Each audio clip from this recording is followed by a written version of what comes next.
sería la reforma del ministerio ordenado en la teología.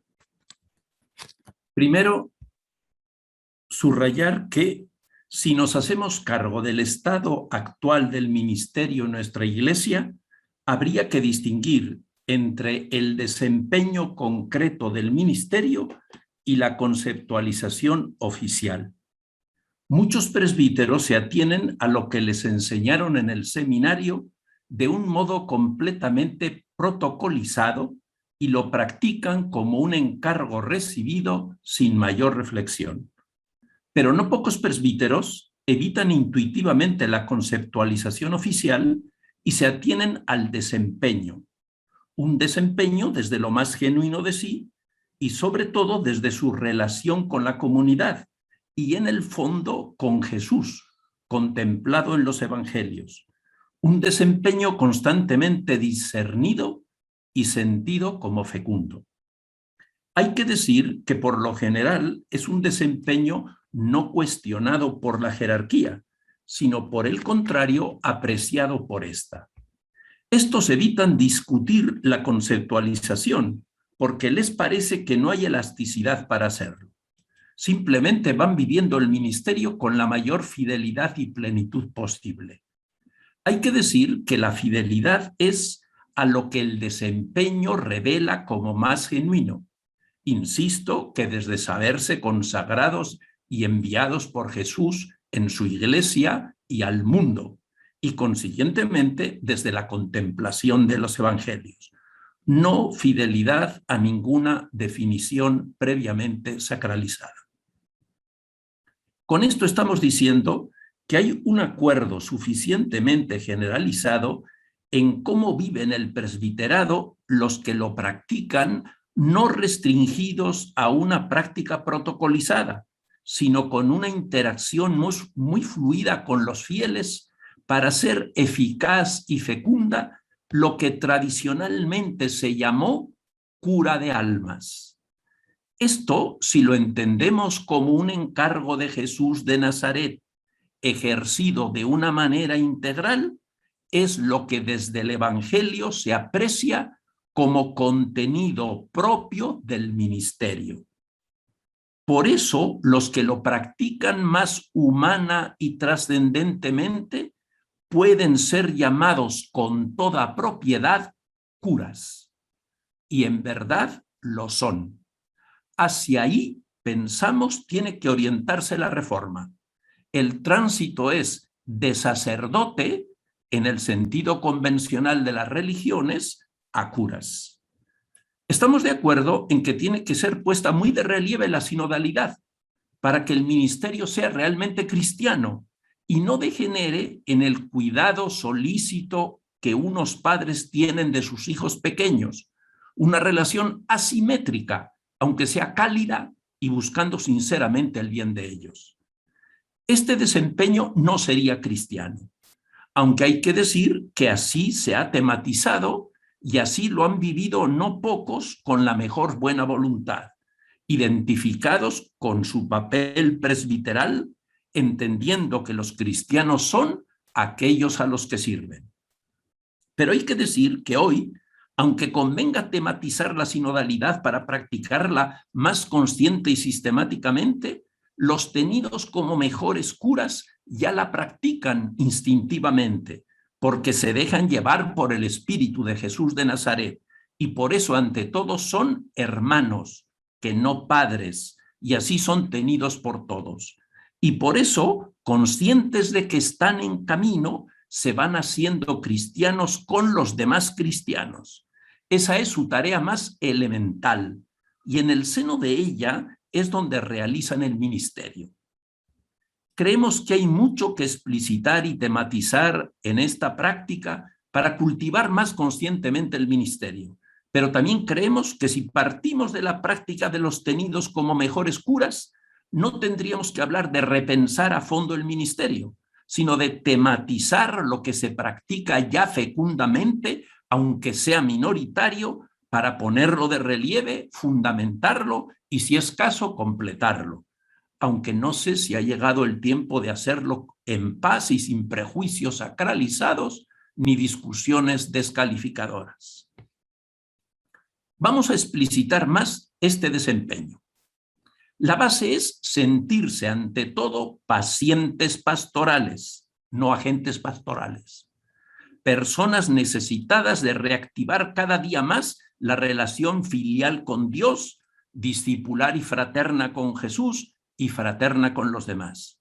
Personas necesitadas de unificarse en torno a estas relaciones, que se saben necesitadas de ser ayudadas, que se saben inacabadas, siempre en camino.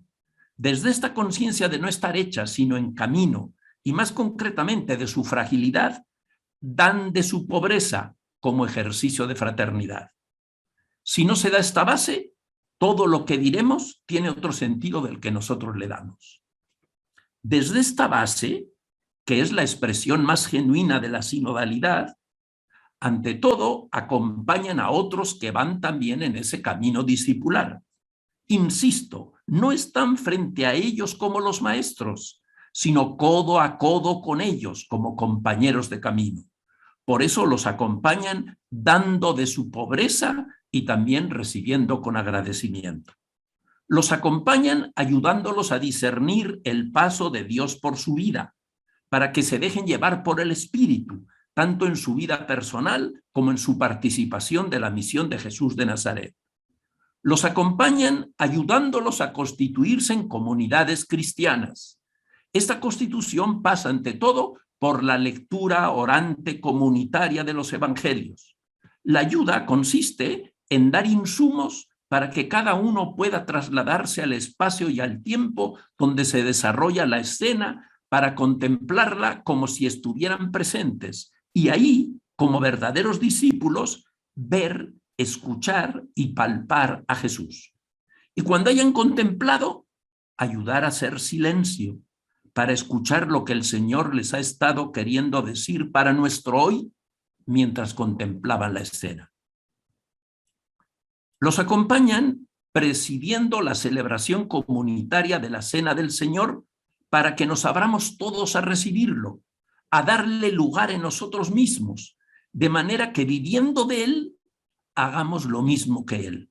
Nos entreguemos con Él al Padre y lo entreguemos a los demás, convertido en vida de nuestra vida. También para coordinar las respuestas de los que se animan a manifestar lo que el Señor les da, les dice, les pide.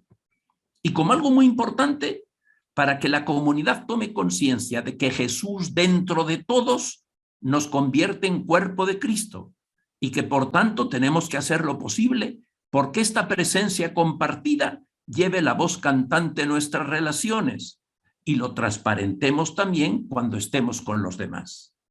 Esto implica que la Cena del Señor no sea algo absolutamente protocolizado, sino que siguiendo el canon, es decir, cada parte con su orden y correlación, pueda darse lugar a lo que acontece en cada cena.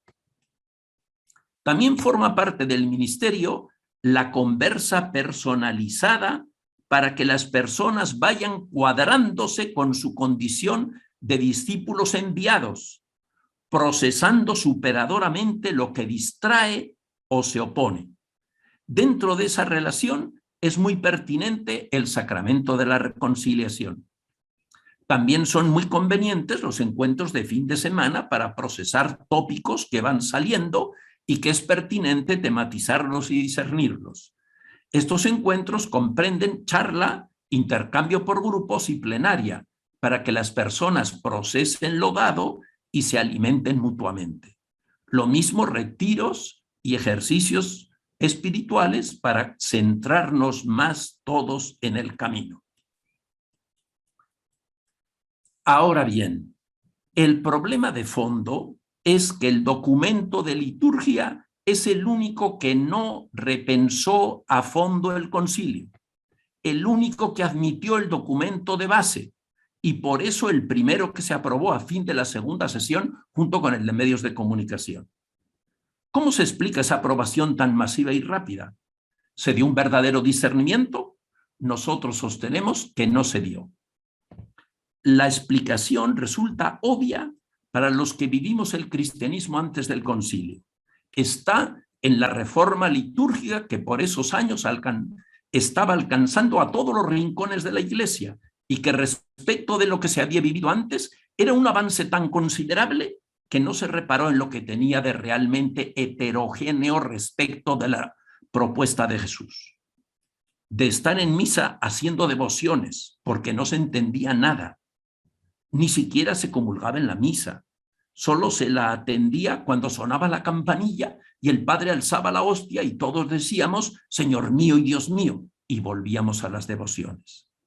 Pasar de ese modo de vivirla a seguirla por el misal bilingüe y participar así de ella, además de las explicaciones, los cantos y la comunión, y progresivamente la traducción a las lenguas de cada región, era un paso tan consolador para los fieles y por tanto también para los párrocos solícitos, que a lo que se aspiraba es a que el concilio le diera carta de ciudadanía en la Iglesia. Lo heterogéneo, que no se vio como tal por esta razón dicha, fue que la base de la reforma eran las religiones mistéricas y su relación con la divinidad a través de ritos precedidos por una iniciación en los que el iniciado era poseído por la divinidad, de tal manera que la persona vivía en adelante como de esa divinidad. Esa relación se daba en el cristianismo en los ritos del bautismo, que consagra al fiel como de Jesucristo, y la Eucaristía, que renueva incruentamente el sacrificio de Cristo, del que participamos místicamente y cuyos frutos recibimos. Lo heterogéneo de esta concepción respecto del cristianismo está en que la entrega absoluta e incondicional de Dios a nosotros se da en la encarnación de su Hijo, que no consiste solo en ser uno de nosotros, sino específicamente nuestro hermano. La encarnación no es ningún rito, sino la entrada del Hijo de Dios en nuestra historia para salvarla desde dentro, por su solidaridad que se va ejercitando en la vida. La evidencia de esta fraternidad incondicional y por tanto la clave de la vida de Jesús está en el bautismo, que era un rito, pero no iniciático, sino meramente simbólico. El rito ayudaba por su adecuación y su publicidad, pero en el fondo todo dependía del grado con el que el bautizando abjurara de su mala vida y se entregara a vivir como Dios quiere. Pues bien, cuando le tocó el turno a Jesús, él confesó los pecados en primera persona de plural, con más dolor que todos los penitentes juntos de la historia, porque en el centro de su corazón estaba su Padre, y en él también estábamos todos, que, unos más, otros menos, no hacemos lo que quiere su Padre. Jesús tenía el corazón destrozado. Como se ve, no hay ninguna eficacia mistérica, sino la eficacia de su solidaridad absoluta. Esta fue la que ejercitó sistemáticamente a lo largo de su misión, que culminó en la cruz. La cruz tampoco fue ningún rito. Fue, por una parte, el acto más inhumano de la historia, ya que lo quitaron del medio, porque siendo ellos los líderes institucionales, él se llevó al pueblo tras de sí. Como observó certeramente Pilato, se lo habían entregado por envidia. En el sacrificio de Jesús solo hay mal. Es una blasfemia pensar que en el fondo era su Padre el que había querido que lo sacrificara. Como dice Jesús, del cálculo del dueño de la viña al enviar a su hijo, a mi hijo respetarán. Lo que sin embargo fue lo más sublime de la historia fue el modo como Jesús vivió su pasión y muerte, poniéndose en manos de su Padre cuando sentía su abandono y muriendo así de fe, culminando su condición de hijo, y llevándonos a todos en su corazón y pidiendo perdón por los que lo habían condenado y lo estaban torturando, culminando así su condición de hermano. Fue realmente sublime que se consumara cuando se consumía en la tortura más cruel e injusta. Venció al mal a fuerza de bien.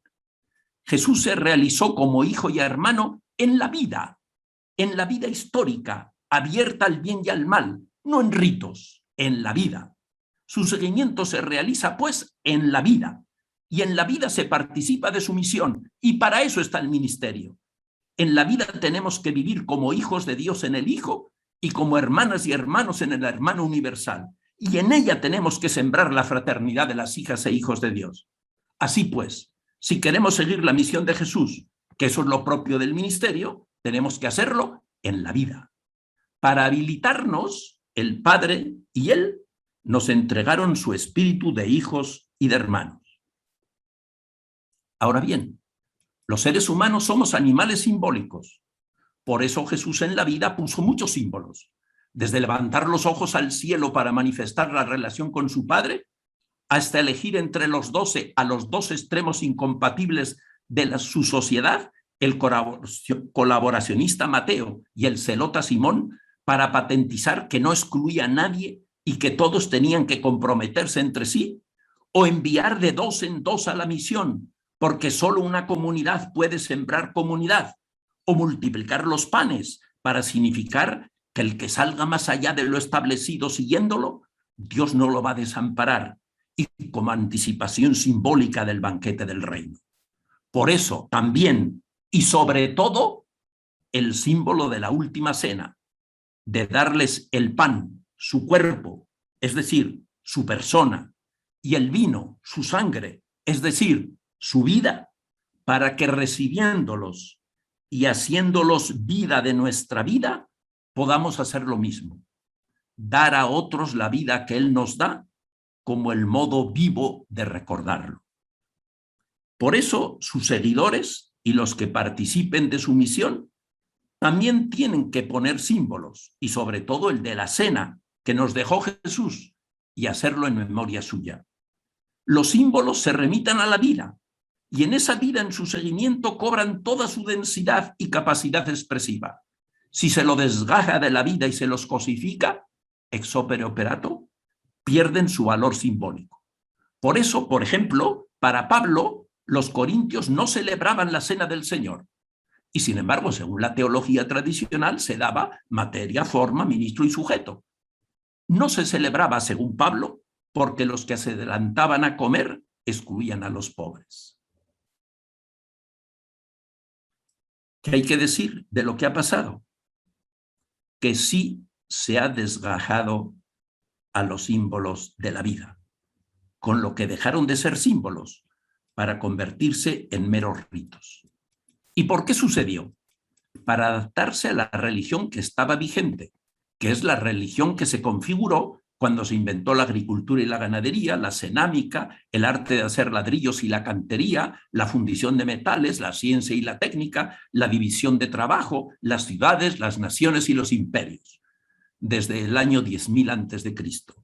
hasta ahorita. Entonces nació la sociedad piramidal, en la que unos pocos están arriba, otros en el medio y la mayoría abajo. Dios, obviamente, está en lo más alto de todo, separado, y se relaciona con él mediante la tríada, templo, sacerdotes, sacrificios. Insisto, esta es refractada de muchos modos la religión de esta época. Por ejemplo, en Indoamérica, esa fue la religión de los aztecas y los incas, que eran los únicos que habían llegado a esta época. En las épocas anteriores hubo otras maneras de expresar la relación con Dios, y en las épocas que le sigan, empezando por la que están haciendo ahora, los modos serán también distintos. En esa coyuntura religiosa vivió Jesús, pero ese no era su Dios. Nunca aparece en el templo haciendo ofrendas ni sacrificios. Las haría como los demás, pero no se juzgó que eso fuera significativo. Nunca dice tampoco Jesús que haya que hacer sacrificios. Por 2 veces aparece en boca suya la cita de Oseas: misericordia quiero y no sacrificios. Y predijo la destrucción del templo, y dijo que había llegado el tiempo en que no se adoraría a Dios en ningún templo. Su ministerio pudo sintetizarse diciendo: pasó haciendo el bien y liberando a todos los oprimidos del mal, porque Dios estaba con él. Que Jesús fuera de Dios no lo llevó al templo, sino a la vida para humanizarla. Jesús no fue de ningún modo un representante de su religión, ni vino a fundar otra. En el Nuevo Testamento nunca se nombran los sacerdotes, para referirse a alguno de los ministerios de las comunidades. Cuando se nombran los sacrificios, su significado es metafórico, para que los que estaban acostumbrados a ellos se hicieran cargo del sentido de la novedad cristiana. Nunca aparecen templos asociados a las comunidades cristianas, ni tampoco, insisto, sacerdotes. En la carta a los hebreos aparece claro el modo tan opuesto al de los sacerdotes como Jesús realiza la función que estos desempeñaban. Por desempeñar una función equivalente, lo puede llamar sacerdote, aunque la palabra más exacta sería pontífice, el que hace de puente entre Dios y nosotros porque pertenece a las dos orillas, insistiendo en que lo fue en la vida y no por medio de ningún rito, y concretamente haciéndose nuestro hermano, llevándonos a todos en su corazón por voluntad de su Padre, en vez de separándose de los seres humanos como los sacerdotes para dedicarse a lo de Dios. Por eso, cuando Constantino ofreció templos a los cristianos, ellos explicaron que no tenían templos y por eso les dio iglesias, lugares de encuentro, no lugares sagrados. ¿Cuándo empezó a haber templos? En el siglo IX, cuando empezaron a ponerse tabernáculos en las iglesias y a exponerse el Santísimo. ¿Y por qué se visibilizó de este modo la presencia del Señor, cosa inconcebible en los siglos anteriores? Porque entonces casi no existía la comunidad cristiana, el cuerpo de Cristo que formamos realmente los cristianos por nuestras relaciones fraternas, la fraternidad que Jesús nos regaló.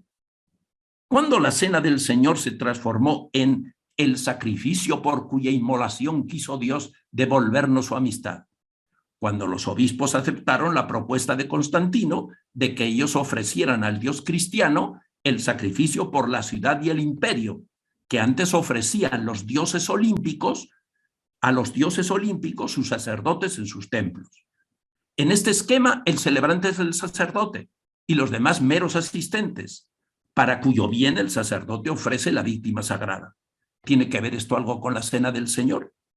En la cena del Señor la relación se establece entre Jesús, el Señor, y sus discípulos. Aunque el Padre está presente en la invocación de Jesús.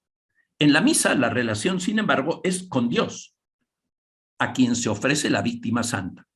Como se ve, son acontecimientos estructuralmente heterogéneos. El cristianismo se incultura en una determinada sociedad cuando lo absoluto es el cristianismo y lo relativo cada cultura.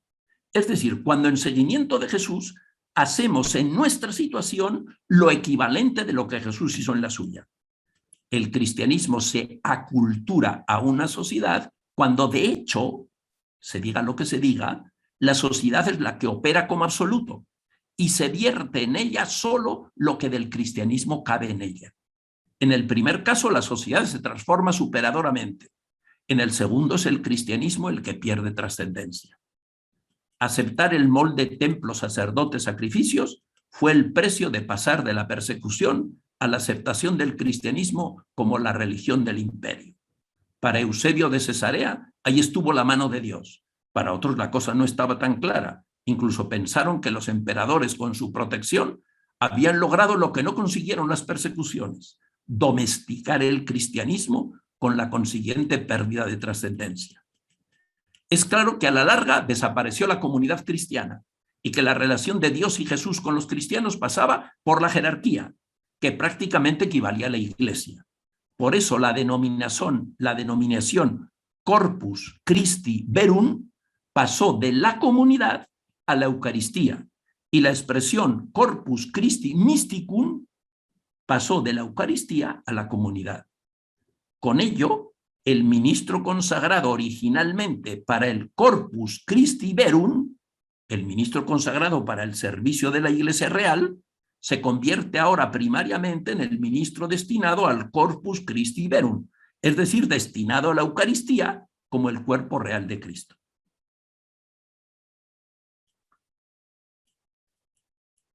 La sinodalidad. La insistencia actual del Papa en la sinodalidad sería el piso que nos dota de autoridad a los cristianos para proponérselo a los demás, es decir, para proponer a todos los seres humanos que caminemos juntos, porque todos somos hermanos. Recuerden la Fratelli Tutti. Es imprescindible repristinar la sinodalidad en el cristianismo, porque son demasiados siglos en los que la jerarquía se ha considerado como el cuerpo activo de la Iglesia, y eso pretendidamente por institución divina, relegando a los laicos al único papel de ser enseñados, santificados y dirigidos. Existe una gravísima malformación en los seminarios y en muchísimos presbíteros, que pueden llegar a ser padres campechanos, dados a la gente, incluso igualitarios, pero manteniendo su identificación con el papel presbiteral, que desconoce la dimensión anterior de cristiano, la única sustantiva y escatológica, ya que en el cielo, hay que repetirlo constantemente a ver si entra, no habrá sacerdotes, ni obispos, ni papas, sino solo hijas e hijos de Dios, hermanas y hermanos. No tenemos autoridad para proclamar al mundo que todos somos hermanos si en la Iglesia no lo somos, porque unos se tienen por padres y consiguientemente relegan a los demás a la condición de hijos.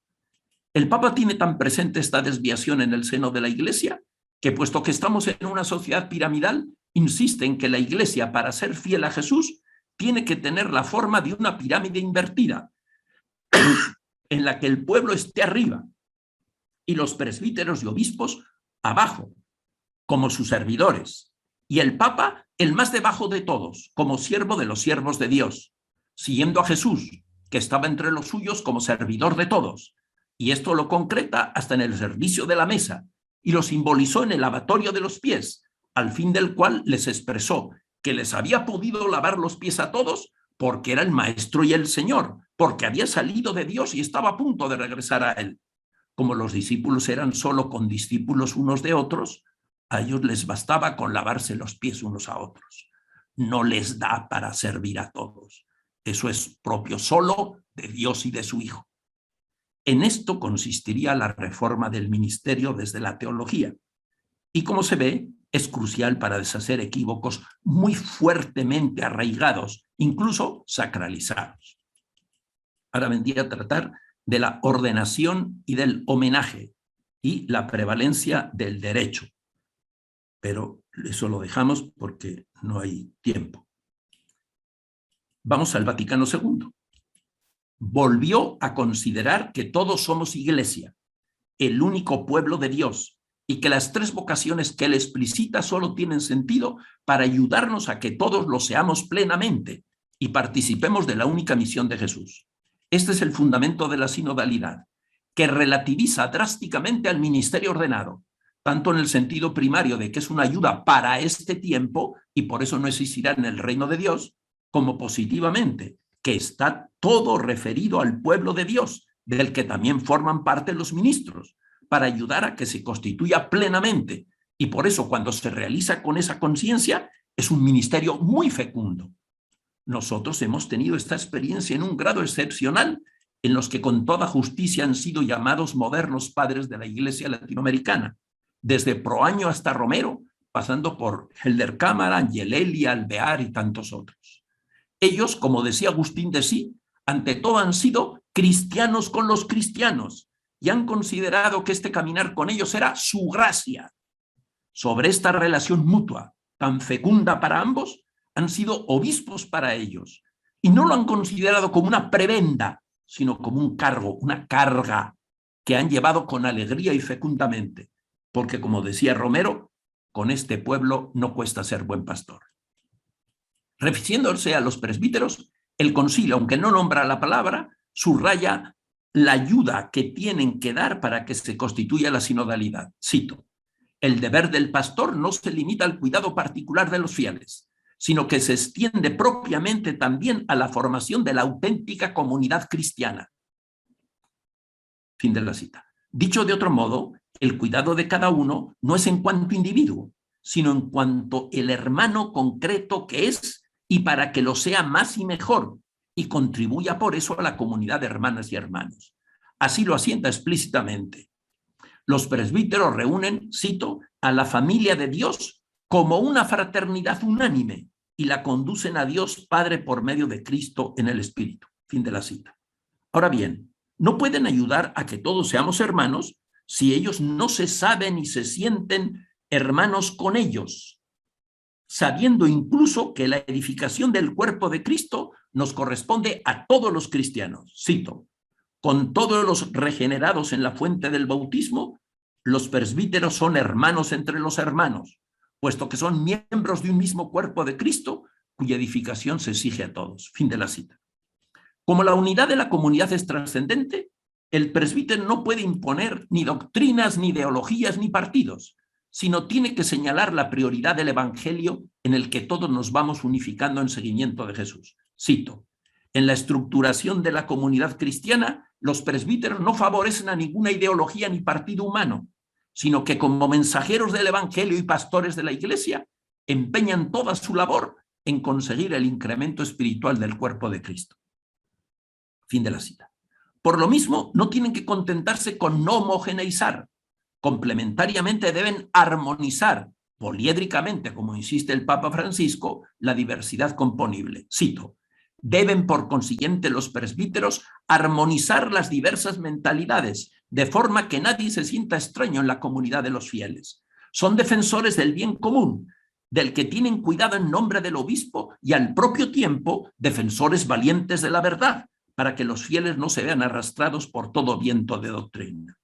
Para poder hacer todo esto es imprescindible la ascesis, en el sentido preciso de encogerse uno para dar espacio de uno a los demás, dentro de uno a los demás. Cito: para poder consolar a los que se hallan atribulados con el mismo consuelo con el que Dios los consuela a ellos mismos. Como rectores de la comunidad, cultivan la ascesis propia del pastor de almas, dando de mano a las ventajas propias, no buscando sus conveniencias, sino la de muchos para que se salven. Ahora habría que hablar del papel de la Cena del Señor para la constitución del pueblo de Dios y su misión en el mundo, y las condiciones en su realización para que cumpla este objetivo. Pero como ya se ha pasado el tiempo, iremos al final solo. Conclusión. Una última palabra. ¿Por qué hemos insistido en que el cristianismo tiene que abandonar el revestimiento de la religión que surge en la época en que con la división de trabajo se configura la pirámide social? Porque esa es precisamente la época que está pasando. Y si el cristianismo se empeña en identificarse con ese revestimiento, ajeno ciertamente a sus orígenes, pasará con esa época y lo hará por su infidelidad. Por eso es tan trascendente echarle cabeza a todo esto, aunque a algunos les moleste y a mí en concreto no me resulte agradable exponerlo en este foro. Dios nos dé luz.